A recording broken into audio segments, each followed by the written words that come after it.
Hey guys, Mike here with a new episode of Frightener22's Childhood Flix Picks. This week we're going to be taking a look at one of my most beloved childhood films of all time. So we're going to take a peek at 1989's Little Monsters. This film, which was directed by Richard Alan Greenberg and written by Ted Elliott and Terry Rossio, who of course would go on to pen the screenplays for the Pirates of the Caribbean trilogy, tells the story of two brothers played by real-life brothers Fred Savage and Ben Savage, who move into a new home and are quickly disturbed by an intruding monster who finds a way into their lives thanks to this portal underneath their beds, and he basically causes havoc and destruction in their house, so much that the parents have no one else to blame the destruction on other than their sons. So it isn't long before the older brother, Fred Savage, actually captures the monster, and they surprisingly hit it off and befriend each other, so much so that the monster, Maurice, who is played by Howie Mandel, takes Fred Savage down to the monster's lair and hangs out, where hijinks, hilarity, and massive adventure ensue.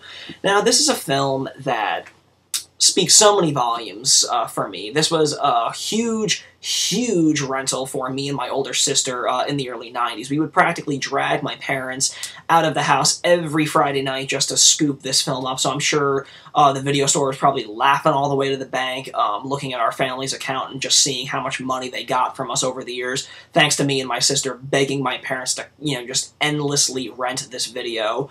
And another thing that I remember specifically about watching this movie back in the early 90s on VHS is, you can actually find this on YouTube too, is that there was a contest that was going on at the time of its VHS release when it got put out, and it was for this 1-900 number. It was 1-900-89 Maurice, and basically if you called in, it's a whole 2-minute video. Like I said, you can find it on YouTube, and there's a bunch of 80s and 90s looking kids that are really embarrassing, with bright, neon colors in it, and it's just basically if you call in, for 95 cents a minute, which is totally reasonable, obviously, you could win, like, countless prizes, the grand prize being, like, a trip to Hawaii. You could get a signed autograph 8x10 by Fred Savage, and, like, a pinball arcade game. So, I searched it on YouTube, and God, did it bring back so many memories, because it was one of those things where,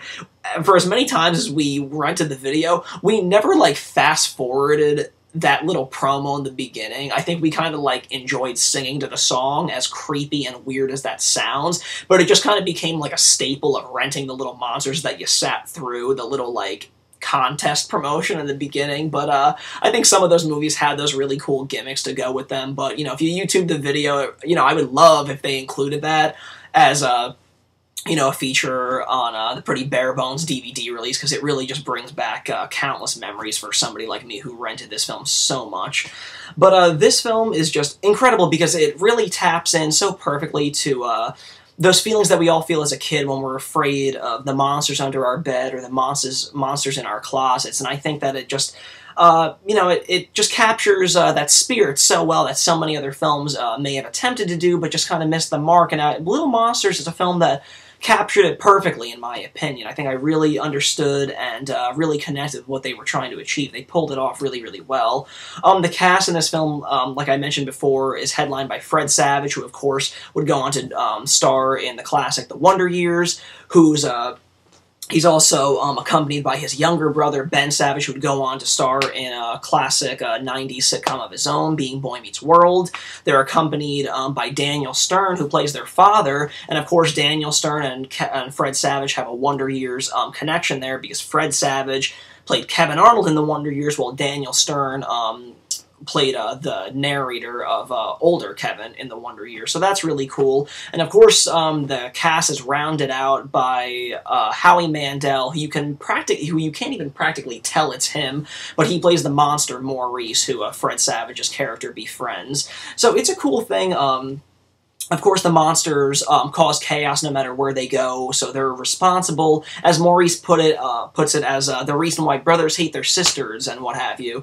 So they're basically the reason, kids get blamed for everything by their parents and whatnot. So it isn't long before Fred Savage goes on all these countless journeys with Maurice. They go into the local bullies, house to, you know, mess around with him a little bit, and the local bully in the film is actually played by the same actor who would go on to be Buzz McAllister in Home Alone and Home Alone 2, and of course, Buzz McAllister, the actor, was in Home Alone with Daniel Stern, so there's another cool cast connection in this film way before any of these projects ever happened, so it's really cool how in this one movie, you know, these casts would keep, cast would keep running into each other over the years. So, the one thing that I always really, really appreciated and dug about this movie was the production design, too. I thought it was really, really killer.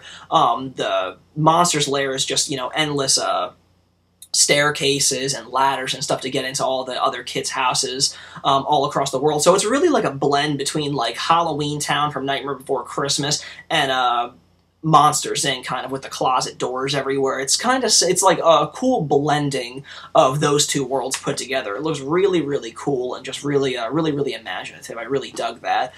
For a film that's really cool and dealing with monsters and just, you know, being, you know, having a really, you know, anarchic, like, you know, vibe going on through it, there's a cool, you know, kind of a darker twist. It kind of brings a cool, nice gravity and this layer to the film that really humanizes the characters. Early on, there's you know, a subplot that you notice that the brother's parents are having marital issues. So by the middle point of the film, they kind of drop the bombshell on the kids that they're kind of entering the opening stages of divorce, and that's a pretty heavy subject to inject into a PG-rated movie and stuff like that, but I think it's a cool thing that, you know, it really added some drama and made you care about the characters that much more in, you know, a film that dealt with, you know, bright-colored monsters, you know, having fun and, you know, causing chaos wherever they went and stuff. So I thought that was cool. And another thing that is really creepy, even as a kid, I thought it was creepy. When I was 22, it's still creepy.